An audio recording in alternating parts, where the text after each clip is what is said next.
Pop art was a movement developed in England and the United States during the 1950s, challenging traditional art concepts, using ordinary objects including comic books and advertising used in mass culture. After the war, a period of experimentation, along with amplified consumerism, artists were inspired by the new world around them. The growth of mass media expanded consumer goods, and the popular appeal of ordinary culture inspired artists to create art based on prevalent culture, an art known as pop art.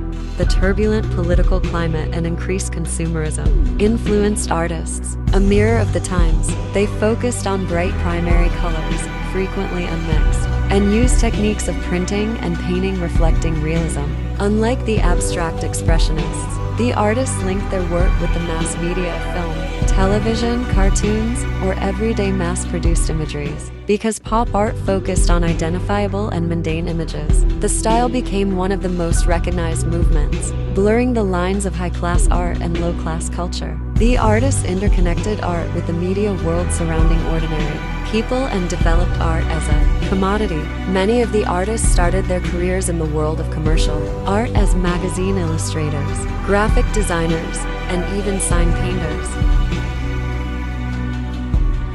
Roy Lichtenstein, born in New York, Roy Lichtenstein 1953-1997, was a child of upper-middle-class parents. In school, he was interested in music and art, frequently attending jazz concerts and sketching portraits of the musicians. Lichtenstein studied at Ohio State University until the Army drafted him during World War II. In the Army, he was trained in languages until the program was cut. Subsequently, he was sent to engineering school.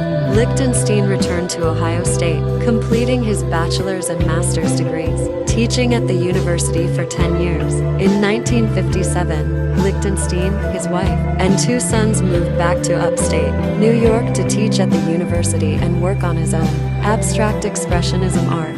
By 1960, he taught at Rutgers University and found an environment of pop imagery. Lichtenstein created his first works based on comics and commercial advertising, even painting mundane items like tennis shoes and golf balls. The works were created by mirroring the crude printing methods used by newspapers. His success grew, and he painted some of his most famous and successful works, including Drowning Girl and Wong.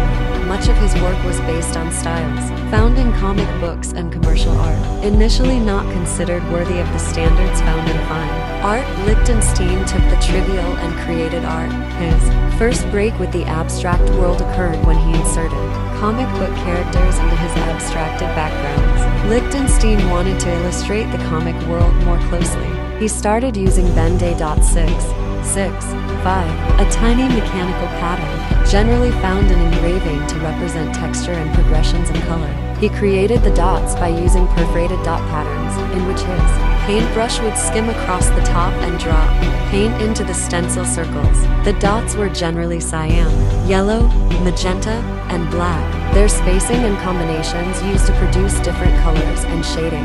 The same concept used by modern computer printers. His use of dots became a trademark. Lichtenstein copied a foundation image by hand, altering parts of the image, then tracing the drawing onto the canvas. He stated, as directly as possible, from a cartoon, photograph, or whatever. I draw a small picture the size that will fit into my opaque projector. I don't draw a picture to reproduce it, I do it in order to recompose it. I project the drawing onto the canvas and pencil it in, and then I play around with the drawing until it satisfies me. 2. He manually applied the dots by hand, frequently using templates for different color patterns, based on primary colors outlined with heavy black lines. Lichtenstein's subject matter and the use of dots brought the mechanical appearance of the commercial and comic world into the arena of fine art.